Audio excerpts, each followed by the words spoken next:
احادیث کریمہ اس میں درود پاک کی فضیلت بھی ہے اور والدین کی شان بھی ہے. جو احباب بھی نذرانہ دینا چاہے منع میں نہیں کرتا, یہ سامنے ٹوکری بھری ہے اس میں ڈال دیں تاکہ بیان کرنے میں نہ تھوڑا وہ دقت نہ ہو, رکاوٹ نہ بنے. تو بالکل آپ نے, ہم اس کی انکاری نہیں ہے. ایک جگہ پر ایک عالم صاحب بیان کر رہے تھے کہ جب بھی کوئی گفتگو ہو رہی ہو تو توجہ اس طرف رکھیں, کوئی اور کام نہ کریں. قرآن کی تلاوت ہو رہی ہو تو خاموشی سے سماعت کریں. تو ایک شخص کھڑا تھا تنقیدی نظر رکھنے والا, عاشق نہیں تھا. اس نے کہا چلیں جی میں موقع کے اوپر چوکا مارنے کی کوشش کرتا ہوں, مولوی کا جو نذرانہ ہے پیسے ہیں بند کراتا ہوں. تو بابا سے بلند کہنے لگا حضور آپ نے کہا دوران تلاوت دوران نعت بندہ توجہ سے بیٹھے, ذکر کی طرف توجہ رکھے, کوئی عمل نہ کرے تو پھر ظاہر ہے عوام پھر نذرانے دینے کی تو نہیں آئے گی نا. تو پھر عالم صاحب نے بڑا پیارا جواب دیا. انہوں نے اگر آپ کے دل میں عشق رسول ہے, قرآن کی آیت سن کر اگر آپ کا دل خوش ہوتا ہے تو آپ قرآن کی تلاوت خاموشی سے سماعت کریں, کوئی معاملہ نہ کریں, جگہ سے نہ اٹھیں, نعت بھی خاموشی سے سنیں. لیکن جب نعت اور تلاوت مکمل ہو جائے اور اس کی برکت سے آپ کے دل میں عشق رسول کا نور روشن و منور ہو جائے تو پھر جیب سے ایک بھاری نوٹ نکال کے جا کے پیش کر دیں, آپ کا عشق بھی پورا ہو جائے گا اور ادب بھی پورا ہو جائے گا. تو نذرانے کے ہم انکاری نہیں ہیں, وہ بھی آپ نے دینا ہے, لیکن تقاضوں کو سامنے رکھتے ہوئے کہ بیان میں بھی خلل واقع نہ ہو اور ہمارا کام بھی ہوتا رہے. بلکہ کسی سرائیکی شاعر نے بڑا پیارے جملہ کہا, بڑی پیاری بات کہی, جو عاشق ہے نا وہ ہر کام کو ایک ساتھ لے کر چلتا ہے. کیسے کہ ہاتھ کار والا دل یار والا, ہاتھ کار والا دل یار والا. تو انشاءاللہ آپ نے اپنے ہاتھوں کو کار کے بل رکھنا ہے اور دل کو یار کے بل رکھنا ہے. پیارے نبی کے غلاموں, آقا جہاں صلی اللہ علیہ وآلہ وسلم منبر پر تشریف فرما ہوئے. پہلے منبر پر آپ نے قدم مبارک رکھا, آپ نے کہا آمین. دوسرے منبر پر قدم رکھا, دوسرے سطح پر آپ نے کہا آمین. تیسرے پر آپ نے قدم رکھا, آپ نے کہا آمین. صحابہ نے عرض کی یا رسول اللہ صلی اللہ علیہ وسلم کبھی ایسا معاملہ نہیں ہوا کہ آپ نے اس طرح 3 مرتبہ آمین کہی ہو, کیا وجہ ہے؟ رسول کائنات جامع کائنات صلی اللہ علیہ وآلہ وسلم نے ارشاد فرمایا کہ میں جب منبر کے اوپر چڑھنے لگا تھا تو جبریل امین آئے تھے, اور جب میں پہلے سطح پر چڑھنے لگا تو جبریل نے دعا مانگی, مولا جو شخص رمضان پائے اور اسے راضی نہ کرے وہ شخص ہلاک ہو جائے. اور میں نے کہا آمین. میں جب دوسرے سطح پر چڑھنے لگا تو جبریل نے کہا اے حبیب صلی اللہ علیہ وسلم وہ شخص ہلاک ہو جائے جو درود پاک جس کے سامنے آپ کا نام آئے اور آپ پر درود نہ پڑے. میں نے کہا آمین. اور تیسرا جملہ سنیے اور اپنے اوپر غور کریں کہ کہیں اس بد دعا میں ہم تو شامل نہیں ہیں, کہیں اس دعا میں ہم تو شامل نہیں ہیں. جبریل امین نے کہا یا رسول اللہ صلی اللہ علیہ وسلم وہ شخص ہلاک اور برباد ہو جائے جو اپنے والدین دونوں کو پائے یا کسی ایک کو پائے اور انہیں راضی کر کے جنت نہ خرید لے, وہ شخص ہلاک ہو جائے. جبریل نے دعا کی اور میں نے آمین کہا. تو پیارے نبی کے غلاموں, اگر ہمارے والدین حیات ہیں تو ان کی خوب خدمت کر کے جنت کما لے, کیونکہ حدیث پاک میں ہے رسول کائنات صلی اللہ علیہ وآلہ وسلم نے ارشاد فرمایا کہ تمہارے والدین تمہارے لیے جنت بھی ہے اور دوزخ بھی ہے, تمہارے لیے جنت بھی ہے اور دوزخ بھی ہے. اگر تم ان کی خدمت کرو گے تو اللہ تمہیں ان کے صدقے جنت عطا فرمائے گا. اگر یہ تم سے ناراض ہو کر چلے گئے تو اللہ بھی ناراض ہوگا اور اللہ تمہیں جہنم میں داخلہ عطا فرمائے گا. پیارے نبی کے غلاموں, آئیے ایک اور واقعہ سماعت کرتے ہیں, پھر بابا سے بلند درود پاک بھی پڑھتے ہیں. حضرت حسن بصری رحمت اللہ تعالی علیہ اللہ کے نیک ولی گزرے ہیں. آپ کے پاس ایک عورت آئی, ایک ماں آئی اور کہتی ہے اے اللہ کے نیک ولی, اے حسن بصری آپ دعا کریں, مجھے کوئی ایسا وظیفہ بتائیں کہ میں اپنی بیٹی کو نہ خواب میں دیکھوں. کس میں دیکھوں؟ آپ بھی ساتھ ساتھ بولے آپ کو بھی ثواب ملے گا. تو میں اپنی بیٹی کو خواب میں دیکھوں, آپ نے اسے وظیفہ بتایا, اس نے وظیفے کو پڑھا, بیٹی خواب میں آئی, بڑی پریشان ہو گئی. ماں کیا دیکھتی ہے کہ بیٹی پر عذاب ہو رہا ہے, آگ کا لباس پہنایا ہوا ہے. اچھا, پھر خواب سے بیدار ہوئی, دوڑتی ہوئی آپ کی خدمت میں حاضر ہوئی, سارا واقعہ عرض کیا. آپ نے کہا اچھا تو چلی جا, انشاءاللہ اللہ تیری بیٹی پر رحم فرمائے گا. تو پھر کچھ دنوں کے بعد حضرت حسن بصری رحمۃ اللہ علیہ کو خود ہی وہ نوجوان لڑکی خواب میں آئی. کیا دیکھتے ہیں, اس کو اللہ نے عزتوں کے تاج عطا فرمائے. اللہ نے عزتوں کے تاج عطا فرمائے ہیں. آپ سب جو خاموش بیٹھے ہیں, اللہ ہم سب کی بیٹیوں کو عزتوں کے تاج عطا فرمائے. بابا حضرت کہہ رہے سبحان اللہ. تو آپ نے خواب میں ہی اس بیٹی سے پوچھا کیا معاملہ ہے کہ کچھ دن پہلے تیری ماں نے تجھے دیکھا, تجھ پر عذاب ہو رہا تھا, اور اب میں دیکھ رہا ہوں کہ تجھ پر اللہ کی رحمت برس رہی ہے, اللہ نے تجھے عزتوں کے تاج عطا فرما دیے ہیں. تو اس نے جو جواب دیا اس کو ہم نے دل و دماغ میں جگہ دینی ہے, اس پر عمل کرنا ہے. کہتی ہے کہ ہاں مجھ پر عذاب ہو رہا تھا, لیکن میں جس قبرستان میں دفن ہے وہ مدفون ہوں جس قبرستان میں, وہاں سے ایک عاشق رسول گزرا تھا, وہاں سے ایک عاشق درود گزرا تھا, اور اس نے ایک مرتبہ درود پاک پڑھا تھا. جانے کائنات صلی اللہ علیہ وسلم کی بارگاہ میں آپ کی ذات پر, تو اس درود پاک کی برکت سے اللہ نے ہمارے قبرستان کے 650 مردوں کی بخشش و مغفرت فرمائی. نبی کے غلاموں, اگر کوئی قبرستان سے گزرے عاشق درود پڑھے تو مردوں کو اتنا ثواب ہوتا ہے, اگر عاشق درود پڑھے تو اسے خود کتنا ثواب ہوگا.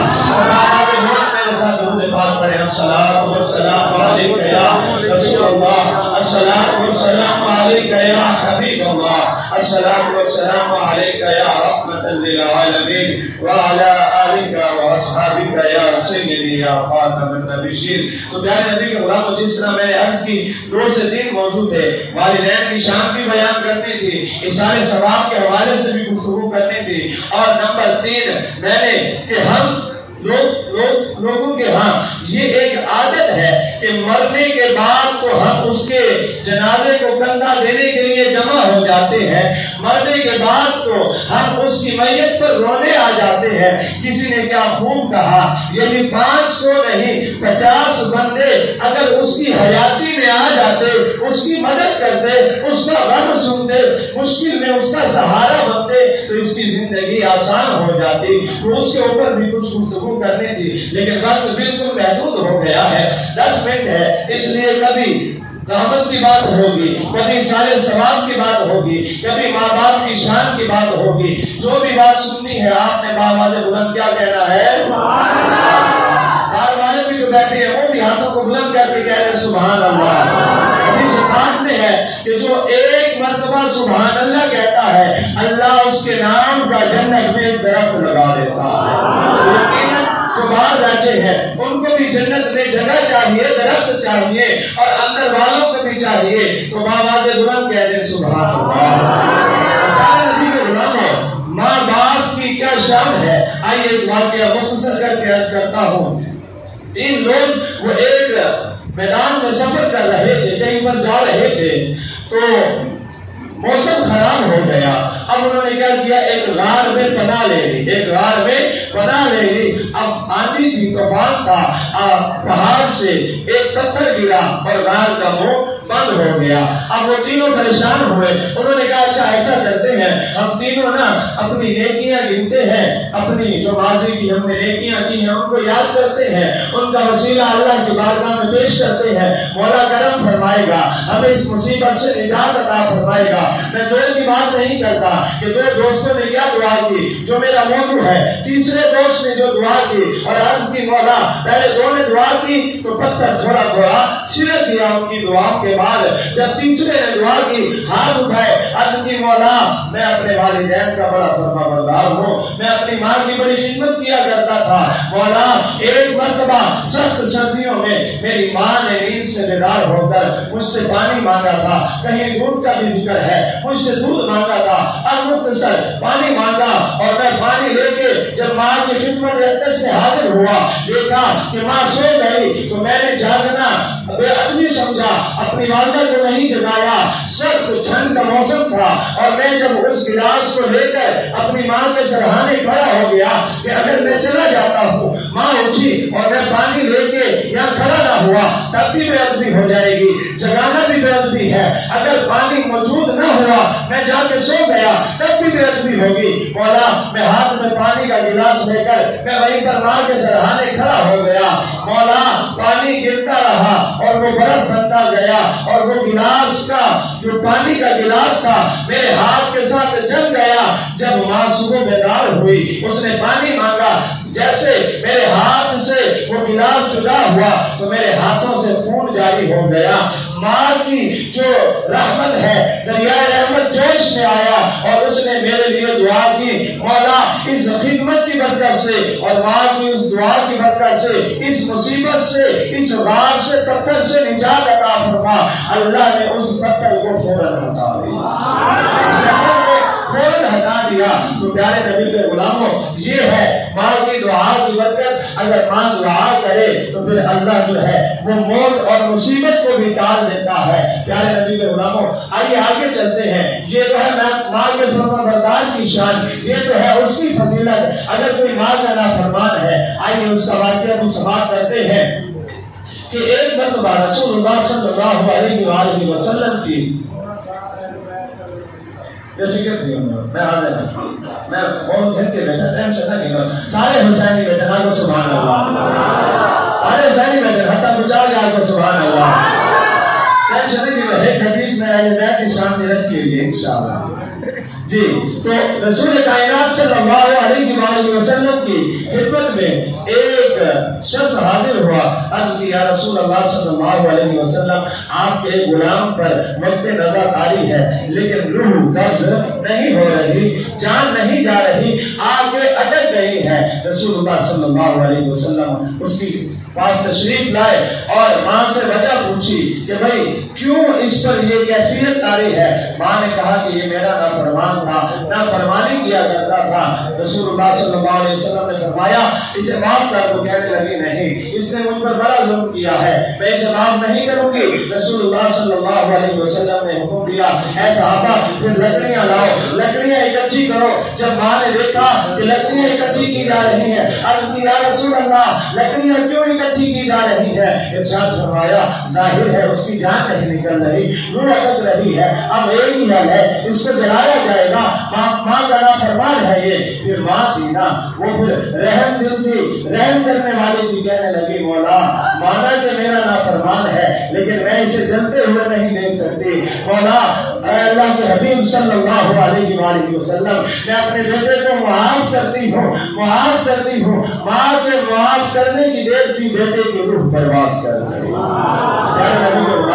اس لیے ماں باپ کو کبھی بھی ناراض نہ کریں، ان کو خوب خوب راضی کریں، اگر وہ اس دنیا سے چلے گئے ہیں تو ان کے لیے خوب خوب اشارے ثواب کریں، حدیث پاک میں آتا ہے کہ جو اپنی ماں باپ کی قبر کی جا کے زیارت کرتا ہے اللہ پاک اسے ایک حج کا ثواب عطا فرماتا ہے، سبحان اللہ، اس لیے جن کے والدین حیات ہیں ان کے خوب خوب خدمت کر کے ان کو راضی کرنے جنت کما لیں۔ اچھا ہم ماں کی تو شانیں سنتے ہیں، باپ کی شان کیا ہے، ماں کے بارے میں جانے کائنات صلی اللہ علیہ وآلہ وسلم نے ارشاد فرمایا ماں کے قدموں کے نیچے جنت ہے، اگر تم ماں کو راضی کرو گے تو اللہ تمہیں جنت عطا فرما دے گا، لیکن باپ کی بھی تو شان ہے نا، صرف ماں کو راضی کر کے باپ کو ناراض کر کے جنت میں داخلہ نہیں ملے گا، بلکہ ارشاد فرمایا حدیث پاک میں ہے کہ باپ جنت کے دروازوں میں سے درمیانی دروازہ ہے، اگر ماں کو راضی کر کے جنت میں جانا چاہتے ہو تو دروازے سے تو گزرنا پڑے گا، تو دروازے سے وہی گزرے گا جو باپ کو راضی کر کے جنت میں جائے گا۔ ہم نے اپنی ماں کو اور باپ کو دونوں کو راضی کرنا ہے، اور اگر کسی کے والدین اس دنیا سے چلے گئے گئے تو ان کے لیے خوب اصالہ ثواب کرنا ہے۔ آخر میں آئیے اپنی اولاد کی تربیت کے حوالے سے ایک حدیث کا عرض کر کے میں اپنی گفتگو کو مکمل کروں گا۔ جان کائنات صلی اللہ علیہ وآلہ وسلم نے ارشاد فرمایا کہ اپنی اولاد کو 3 چیزوں کی تربیت دو۔ کتنی؟ 3۔ آپ بھی یہ سبق لے کر جائیں اور اپنی اولاد کی آپ نے تربیت کرنی ہے۔ فرمایا میری محبت، کس کی؟ میری، یعنی رسول اللہ صلی اللہ علیہ وسلم کی محبت، اور فرمایا قرآن کی محبت، اور تیسرے نمبر پہ میری اہل بیت کی محبت۔ میری اہل بیت کی محبت کیا مطلب؟ میری اہل بیت کی محبت تم نے ایسے گھول کے پلانی ہے کہ اگر زندگی کے کسی موقع پر اگر تمہاری اولاد کی اسلام کو ضرورت پڑ جائے تو انہوں نے حضرت امام حسین کے وہ قصے سنے ہونے چاہیے کہ حضرت امام حسین نے باطل کے آگے سر تسلیم خم نہیں کیا، بلکہ کہا اگر یہ سر کٹتا ہے تو کٹ جائے۔